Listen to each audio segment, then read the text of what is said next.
සත්‍ය අත්දැකීම් නිවැරදි මාර්ගෝපදේශ EV Insight Lab Forward collision warning helps you avoid accidents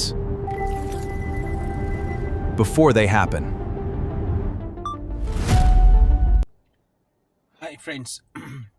අද මම කියලා දෙන්නම් අපේ forward collision on කරද්දී ගොඩක් අය කරන දෙයක් තමයි මෙන්න මේකේ ඉස්සලා කියන forward collision තියෙන්නේ මෙතන drive assistant එකට ගියාම එනවා ඔක්කොම safety options ටික. ඒකෙදි මෙතන forward collision assistant එක තියෙනවා. තියෙන මේක අපිට මේක ඔෆ් කරන්න පුළුවන්. හැබැයි හැම වෙලාවෙම අපි වාහනේ අලුත් ඔෆ් කරලා අපව on කරනකොට ඒක automatically on වෙනවා. ඒකෙදි හොඳම දේ තමයි අපිට තියෙන දාගන්න පුළුවන් setting එක වෙන්නේ මෙතන warning plus brake කියන එක දාගන්න. අපිට warning දාන්න පුළුවන්, brake එකත් එක්ක දාන්න පුළුවන්. warning එක දැම්මොත් warning එකක් දෙනවා මෙතන මෙන්න මේ screen එකේ පෙන්නනවා අපිට brake ගන්න කියන එක. මේකෙදි brake වෙනවත් එක්කම warning එක ඇවිල්ලා brake උත් වෙනවා. ඒකෙදි මෙතන අපි මේ ෆා කියන එක දැම්මොත් එහෙම කවුරු හරි අපි ගොඩක් දුර ඉද්දි පාරට එනවනම් මිනිස්සෙක් හරි වාහනයක් හරි අපේ ස්පීඩ් එක 20ට වඩා වැඩි වගේ නම් එකපාරටම දුර තියලාම බ්‍රේක් කරනවා.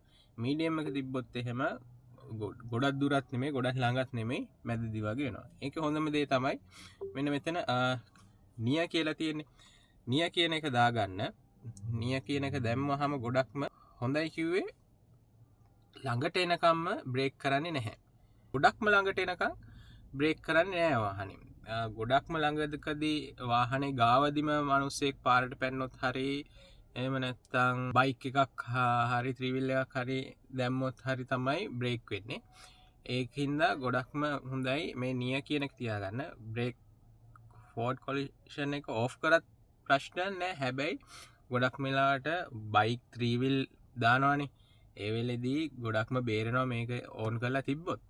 ඒකයි අනිත් එක අපිට පේනවා නම් කවුරු හරි කෙනෙක් පාර පනින්න දුවගෙන එනවා හරි වගේ නම් අපි පොඩ්ඩක් ස්ලෝ කරලා බ්‍රේක් එක පාගලා ස්ලෝ කරොත් මේක වාහනේ එකපාරටම බ්‍රේක් කරන්නේ නැහැ. වාහනේ දන්නවා අපි කන්ට්‍රෝල් එක අපේ කන්ට්‍රෝල් එකේ තියෙන කියලා. අපි බ්‍රේක් එකට කකුල තියන්නෙම නැතුව හිටියොත් තමයි එකපාරටම බ්‍රේක් කරන්නේ. අදට ඒක ඒ ටිප් එක දෙන්න. මම ඉස්සරහට මේකේ තියෙන අනිත් ෆීචර්ස් ගැනත් ඔයගලන්ට කියලා දෙන්න.